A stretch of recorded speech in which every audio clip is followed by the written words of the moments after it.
Essa semana eu havia combinado com vocês que eu ia falar sobre o autismo e então vamos lá. Gente, segundo a neurociência, o autismo ele é um transtorno do neurodesenvolvimento. O que é isso? No desenvolvimento neurológico de uma série de indivíduos, nós estamos falando de pessoas, tá? Até 2021, uma a cada 36 crianças apresentavam esse transtorno. Atualmente, agora no final de 2025, esse número subiu de 1 a cada 44, ou seja, entre 44 pessoas, uma apresenta o TEA, o transtorno do espectro autista. Mas o que é o TEA, Daniela? Vamos lá, vamos falar de forma cerebral, tá? O cérebro da pessoa com autismo, ele tem várias pequenas alterações em vários lugares. Para vocês tentarem entender, o cérebro ele começa a se formar direitinho com 3 meses. Com 3 meses o bebê, o feto, ele já está praticamente formado. Aí do 3º mês até o 5º mês, o bebê já está todo formadinho. Do 5º mês até o 9º, esse bebê, o feto, ele começa a receber um excesso de material. O cérebro passa por um período de lapidação, como se fosse o final da obra. O cérebro passa por esse momento de acabamento final. E o que tudo indica hoje é que nesse momento do acabamento final fica muito mais célula do que deveria.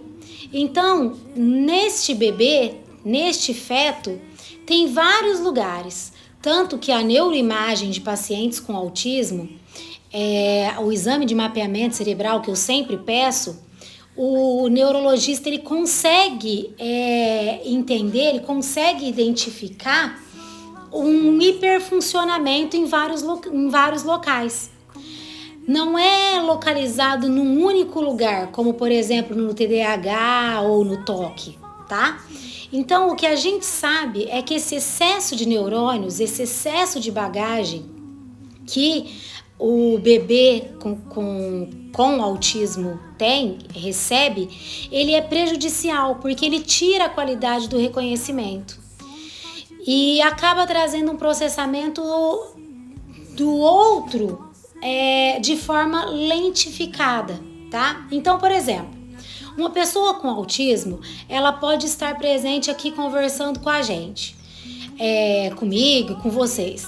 Porém, ele não vai conseguir ler a linguagem facial. Por exemplo, quando a gente ri ou quando a gente não está gostando de um assunto, a gente consegue demonstrar através dos nossos gestos faciais que a gente não está gostando. Porém, o autista ele não consegue ler esses gestos. Mas ele até consegue ler os gestos, mas ele não consegue decifrar o que a gente está tentando passar. E isso acontece porque o cérebro dele tem uma dificuldade de microsegundos, de milésimo de segundos em processar aquela face e dar o significado. Se você mantiver a mesma face fechada, por exemplo, por muito tempo, ele vai conseguir processar e entender, mas ele vai levar mais tempo do que uma pessoa típica, entendeu? Vamos supor, se eu fico com a cara fechada por um tempão, vai demorar, mas aí ele vai olhar pra mim e vai falar assim: Daniela, você tá brava? Entendeu? Ele vai conseguir decifrar, ele vai conseguir ler, mas ele vai demorar mais para ler. Então, numa conversa social, numa relação social, as pessoas mudam e falam muito rápido. Então, essa percepção social, ele não vai conseguir ter, entendeu? Então, mais uma vez, para que vocês entendam. A grande dificuldade da pessoa com autismo é a dificuldade social e a dificuldade de linguagem nessa troca social. Ele tem uma alteração de fala, de se expressar, ele tem uma alteração de se identificar, de processar o que o outro está simbolizando para ele. Tanto que, em geral, uma pessoa com autismo, ele gosta do mesmo tipo de assunto. Ele vai falar daquele assunto que ele gosta o tempo todo. E você pode tentar demonstrar através de gestos faciais que você não está gostando, que você não está interessado. Porém, ele vai continuar falando, porque ele não consegue fazer essa leitura facial. Para fazer essa leitura facial, nós temos os chamados neurônio espelho, que é o que faz com que a gente consiga ver o outro, tá?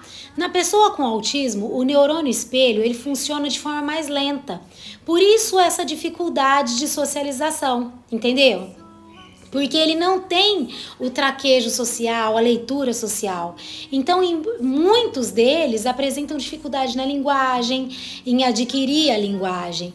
De forma mais objetiva e resumida ainda, gente, o autismo é um universo singular. Porque ao mesmo tempo que eles têm uma hipersensibilidade com o mundo, por exemplo, se você falar muito alto perto de uma pessoa com autismo, ele vai pensar que você está querendo bater. Quando eu falo para vocês que eu falo muito é porque eu gosto de explicar. Então eu vou continuar, tá? Então, gente, o mundo para quem tem autismo é excessivo demais, porque como ele tem muito mais neurônios, ele percebe tudo demais.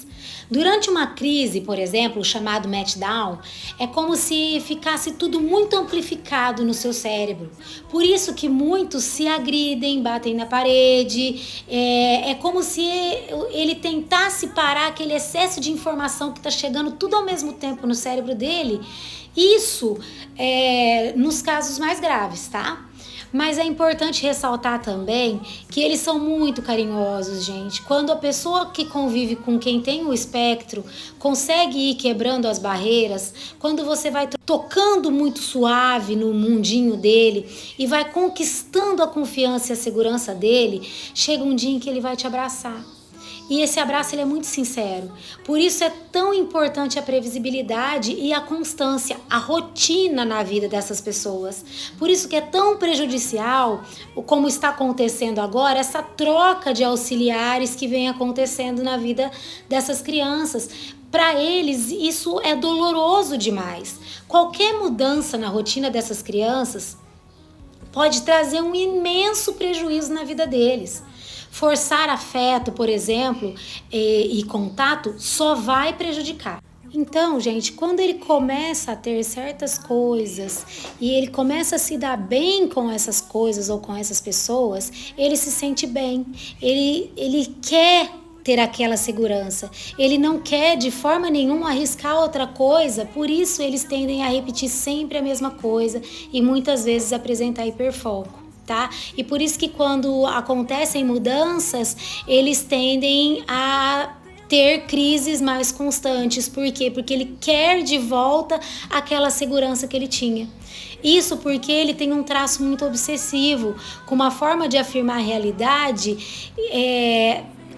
diferente. Então ele quer as mesmas coisas e as mesmas pessoas que o cercam do mesmo jeito sempre. Por isso que a criança com autismo vai ser o mesmo adolescente, o mesmo adulto, querendo brincar com os mesmos jogos, ouvindo as mesmas músicas, usando as mesmas roupas, enfim. Ele só precisa de uma rotina que o faça se sentir seguro. Parece lindo e fácil, mas não é.